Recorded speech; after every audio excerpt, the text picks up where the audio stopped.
PACS अब fertiliser का dealer भी बनेगा, पैक्स पेट्रोल पंप भी चलाएगा, पैक्स गैस का वितरण भी करेगा, पैक्स हर घर नल का जो योजना है इसका व्यवस्थापन भी करेगा।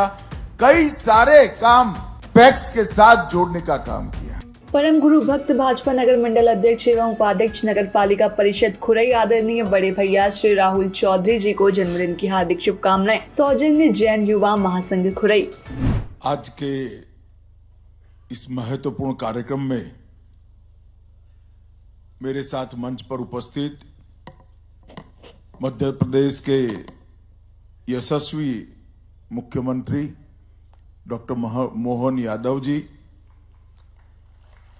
भारतीय जनता पार्टी के प्रदेश अध्यक्ष और सांसद श्रीमान विष्णुदत्त शर्मा जी, मध्य प्रदेश के सहकारिता मंत्री श्रीमान विश्वास सारंग जी, मध्य प्रदेश के पशुपालन मंत्री भाई लखन पटेल जी, मध्य प्रदेश के मुख्य सचिव श्री अनुराग जैन जी, भारत सरकार के सहकारिता मंत्री सहकारिता सचिव डॉक्टर आशीष कुमार भूतानी जी, और आज मध्य प्रदेश के सहकारिता क्षेत्र से और विशेषकर डेयरी सहकारिता से मध्य प्रदेश भर से आए हुए प्यारे भाइयों और बहनों, आप सभी को मेरा नमस्कार। मित्रों, मध्य प्रदेश के अंदर कृषि, पशुपालन और सहकारिता तीनों क्षेत्र में ढेर सारी संभावनाएं पड़ी हुई, और मैं मानता हूं कि हमने हमारी संभावनाओं का 100% दोहन करने के लिए ढेर सारा काम करने की जरूरत है। और सालों से जो सहकारिता आंदोलन धीरे धीरे धीरे धीरे मृतप्राय होता जा रहा था, पूरे देश के सहकारिता आंदोलन को एट अ ग्लांस देखे तो बहुत अनइवन हो गया था। कुछ राज्यों में सहकारिता आंदोलन गति पकड़ चुका, आगे बढ़ चुका, ग्रामीण विकास और आर्थिक विकास के सभी पैमानों में वो योगदान करता था। कुछ जगह इसका सरकारीकरण हुआ, कुछ जगह स्थगितता आई गई, और कुछ जगह संपूर्ण विनाश हो गया। तो अनेक अलग अलग स्तर पर देश भर का सहकारी आंदोलन बटा हुआ था, और उसका मूल कारण था कि समय के साथ सहकारी कानूनों में जो बदलाव होना चाहिए वो कानूनों में बदलाव नहीं हुए थे। हमारे संविधान में मल्टी स्टेट कोऑपरेटिव छोड़कर सारा कोऑपरेटिव ये राज्यों का विषय है। इसलिए देश भर में जिस तेजी से परिस्थितियां बदली, वो बदलती हुई परिस्थिति के अनुकूल कानून बनाने के इनिशिएटिव नहीं लिए गए, और इसका मूल कारण था कि राष्ट्रीय स्तर पर समग्रता की दृष्टि से हर राज्य की भौगोलिक परिस्थिति, बारिश की परिस्थिति, ग्रामीण विकास और कृषि विकास के आयाम, पशुपालन के आयाम, इस सबको एक पेज रखकर केंद्रीय स्तर पर कोई विचार नहीं हुआ। और विचार होता भी कैसे? क्योंकि केंद्रीय स्तर पर कोई सहकारिता मंत्रालय ही नहीं था। आजादी के 75 साल बाद देश के नेता और प्रधानमंत्री नरेंद्र मोदी जी ने सहकारिता मंत्रालय की स्थापना की, और मेरा सौभाग्य है कि मुझे पहला सहकारिता मंत्री बना दिया। मोहन जी कह रहे हैं उनको थोड़ा आश्चर्य हुआ था। मोहन जी, आश्चर्य तो मुझे भी हुआ था। मगर मित्रों, ये 3.5 साल के समय के अंदर मोदी जी ने स्वयं बहुत बारीकी से देखकर सहकारिता आंदोलन में बहुत बड़ा बदलाव लाने का काम किया। संविधान के अंदर जो हमारी मर्यादाएं थी वो आज भी है। आज भी सहकारिता राज्य का विषय है। भारत सरकार सहकारिता के कोई क्षेत्र में कानूनी बदलाव नहीं कर सकती है। तो पैक्स को पुनर्जीवित करना, डेयरी क्षेत्र का बढ़ावा करना, उत्पादन के क्षेत्र में सहकारिता को ले जाना, urban cooperative bank, district cooperative bank और ग्रामीण बैंकों के सुचारू व्यवस्थापन करना, ये सारा काम कैसे हो सकता है?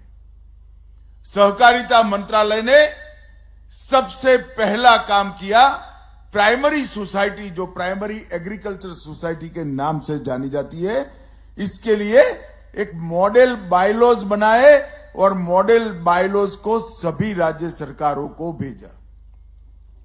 बहुत सारे पत्रकार अटकलें लगा रहे थे कि मॉडल बायलॉज राजनीति की भेंट चढ़ जाएगा। कई सारे राज्य भारतीय जनता पार्टी शासित राज्य है नहीं, एनडीए शासित राज्य है नहीं, तो एनडीए की सरकार ने भेजा हुआ मॉडल बायलॉज वो क्यों स्वीकार करेंगे भला? मगर मैं हर्ष के साथ कहना चाहता हूं, आज संपूर्ण भारत ने मॉडल बायलॉज को एडॉप्ट कर लिया। जब आपकी नीयत ठीक हो, परिश्रम करने की वृत्ति हो, तो नतीजे भी ठीक ही आते हैं। और मैं इस मंच पर से देश भर की हर राज्य सरकार का बहुत बहुत धन्यवाद करना चाहता हूं कि आपने मॉडल बायलॉज स्वीकार कर देश के सहकारिता क्षेत्र में नई जान डालने का काम किया है। क्योंकि प्राइमरी सोसाइटियां, चाहे प्राइमरी मछुआरा सोसाइटी हो, चाहे प्राइमरी डेयरी हो, चाहे पैक्स हो, वो जब तक मजबूत नहीं होती है, उसके ऊपर 3 स्तरीय सहकारी खाका मजबूत हो ही नहीं सकता।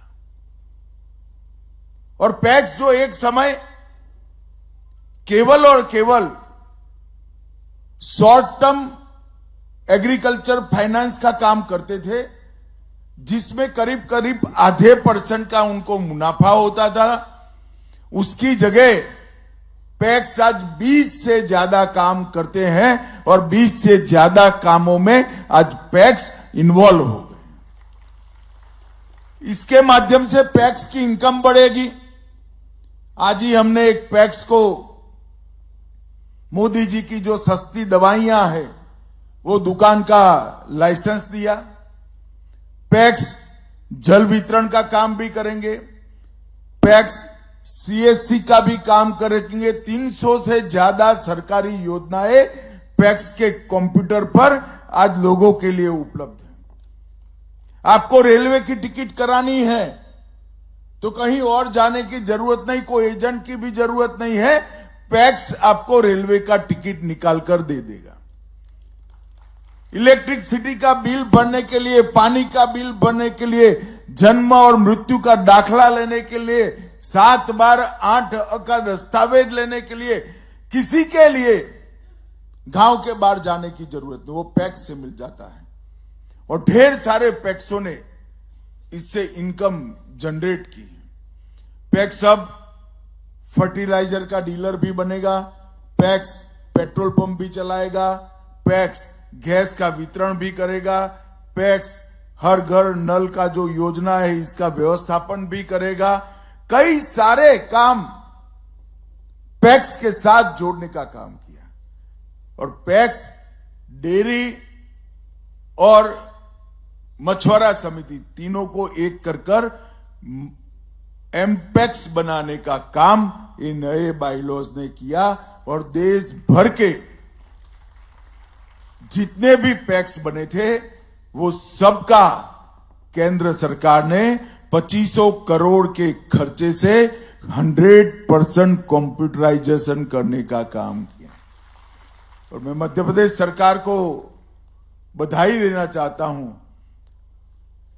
कि पैक्स के कंप्यूटराइजेशन में पूरे भारत में पहला नंबर अपनी मध्य प्रदेश सरकार का है।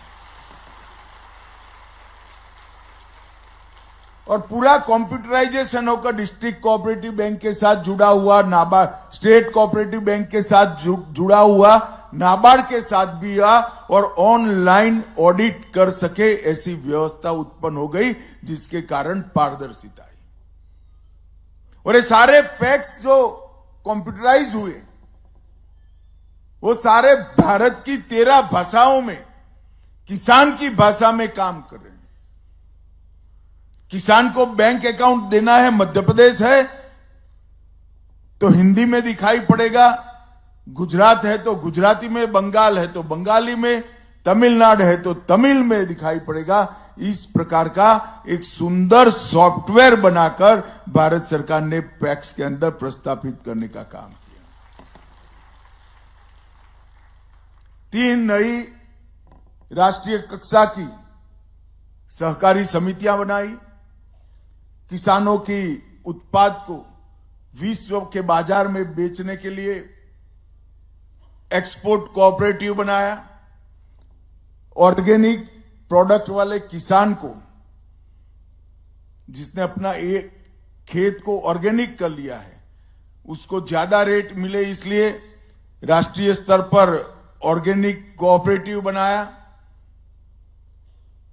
और ये दोनों इनिशिएटिव से ढेर सारा आने वाले दिनों में, मेरी बात याद रखना, 20 साल के बाद ये अमूल और अन्य संस्थाओं से भी बड़े संस्थान बनने जा रहे हैं, मेरी बात याद रखना।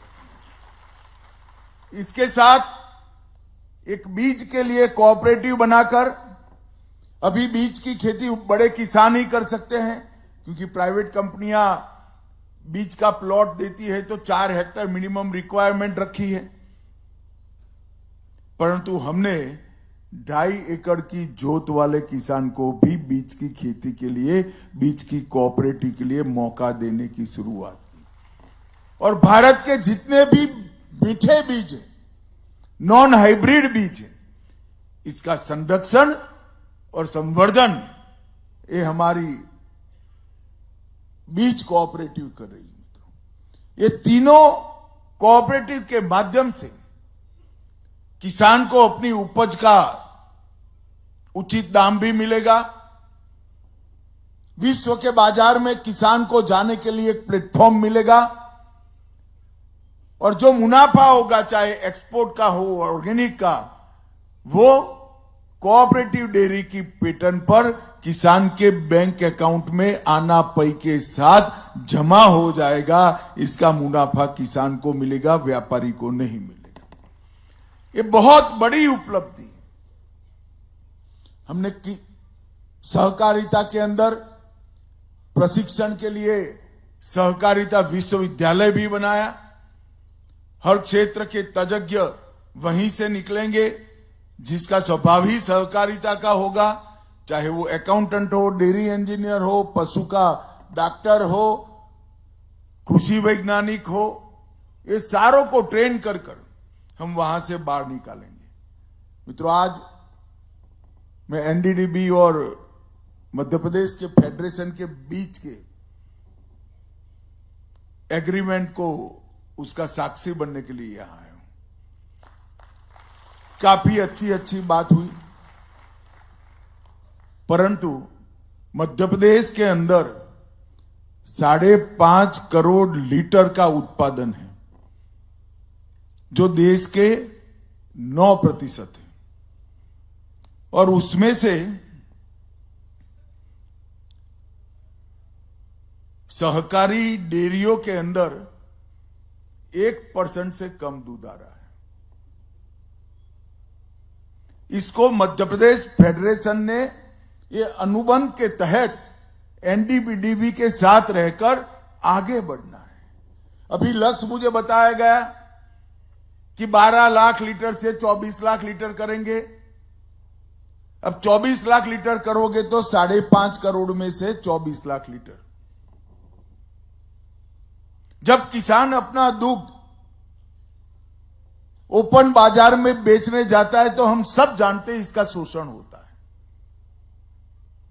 हमारा लक्ष्य होना चाहिए कि तेजी के साथ हर गांव के किसान को कोऑपरेटिव डेयरी के साथ जोड़कर दूध में से चीज बने, पनीर बने, दही बने, छाछ बने, मट्ठा बने, मुनाफा किसान के पास जाए, ऐसी व्यवस्था खड़ी करनी। तो प्राथमिक डेयरी का विस्तार भी करना है, दूध का कलेक्शन भी बढ़ाना है, पशुओं को अच्छा दान उपलब्ध कराकर इनकी भीड़ सुधार कर हर पशु ज्यादा दूध दे, वो क्षमता का भी विस्तारीकरण करना है और दूध को प्रोसेस कर ज्यादा मुनाफे के साथ बेच पाए, इसके लिए प्रोसेसिंग यूनिट भी लगाना है। और ये सभी क्षेत्र में मध्य प्रदेश ने काम करना है। मध्य प्रदेश के अंदर जो मार्केटेबल दूध है, सरप्लस दूध है पीने के बाद 3.5 करोड़ लीटर है, इसमें से 2.5% ही डेयरी के पास आता है, कोऑपरेटिव डेयरी के पास आता है। और मध्य प्रदेश के गांवों में केवल 17% गांव में ही दूध के कलेक्शन की व्यवस्था है। मैं इसलिए कह रहा हूं कि आज मुख्यमंत्री जी और सहकारिता मंत्री जी ने जो अनुबंध करा है एनडीडीबी के पास, उससे 83% गांवों तक कोऑपरेटिव पहुंचने का स्कोप खुल गया है। 83% गांव, ये कितना महत्वपूर्ण है। और शहरी दूध की मांग ही 120 लाख लीटर, 1 करोड़ 20 लाख लीटर प्रतिदिन है, जिस पर किसान को अपना ठीक से मुनाफा नहीं मिल रहा है। ये अनुबंध से हम पहले 5 साल में कम से कम लक्ष्य रखें कि 50% गांवों में कोऑपरेटिव प्राथमिक दुग्ध उत्पादक समिति को हम बना लें। अगर 50% गांवों में बढ़ाते हैं तो आपकी क्षमता अभी से कोऑपरेटिव मिल्क प्रोसेसिंग की अनेक गुना बढ़ती है और किसान की समृद्धि बढ़ती है। और अभी लगभग 7,000 ग्रामीण दूध सहकारी समितियां हैं, तो आपको कितना बढ़ाना पड़ेगा इसकी कल्पना कर लीजिए। परंतु भारत सरकार एनडीडीबी और जरूरत पड़ेगी तो और कोई योजना से भी नरेंद्र मोदी सरकार मध्य प्रदेश के किसानों के साथ इसके लिए चट्टान की तरह खड़ी है। हर संभव प्रयास करेंगे। मित्रों, गुणवत्ता की जांच और किसान को हर सप्ताह भुगतान, ये दोनों का मेरा आग्रह है। एमपीसीडीएफ ने इसके लिए नीति निर्माण और ब्रांडिंग का काम भी करना पड़ेगा। तो मेरा आग्रह है एनडीडीबी और फेडरेशन, एमपी फेडरेशन से, ये 12 लाख लीटर से 24 लाख का जो आपने लक्ष्य रखा है उसको बदलना चाहिए। गांवों की संख्या भी बढ़ानी चाहिए।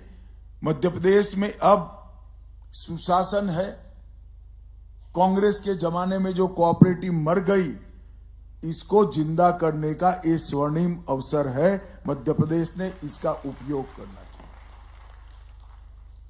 और मेरा आग्रह है मुख्यमंत्री जी और सहकारिता मंत्री से भी, एनडीडीबी और एमपी डेयरी का फेडरेशन जो है, ये दोनों के साथ बैठकर ये पूरे लक्ष्यों का पुनर्निर्धारण कर एक एग्रेसिव तरीके से, आक्रामक तरीके से कम 50% गांव में डेयरी पहुंचे और किसानों को इसका फायदा हो।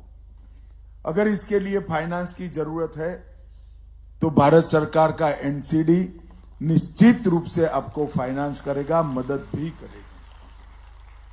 परंतु किसान को उसके दूध के उत्पादन का 100% फायदा मिलना चाहिए, तभी जाकर दूध का उत्पादन बढ़ सकता है। आज आपने इस दिशा में जाने के लिए एग्रीमेंट कर एक रास्ता करा है। रास्ता 2 मार्गीय है, इसको 6 मार्गीय नेशनल हाईवे बनाने का काम अब आपको करना है। मुझे आशा है कि हमारी एमपी सरकार इसको जरूर गति देगी और भारत सरकार भी एमपी सरकार के साथ मिलकर मध्य प्रदेश के किसानों की भलाई के लिए हर कदम उठाएगी, हर प्रकार की सहायता करेगी। आप सभी का बहुत बहुत धन्यवाद। वंदे मातरम। टीकमगढ़ शहर में आ गया है पहला सैमसंग शोरूम, जिसमें आपको मिलेंगे सैमसंग के सभी मोबाइल फोन, टैबलेट एवं ओरिजिनल एसेसरीज। साथ ही नए ऑफर के साथ फाइनेंस सुविधा भी उपलब्ध है। तो विजिट करें Samsung exclusive store, Satya enterprises, पता वर्धमान शोरूम के पास, स्टेट बैंक चौराहा, टीकमगढ़। संपर्क करें मोबाइल नंबर 9993457682 पर।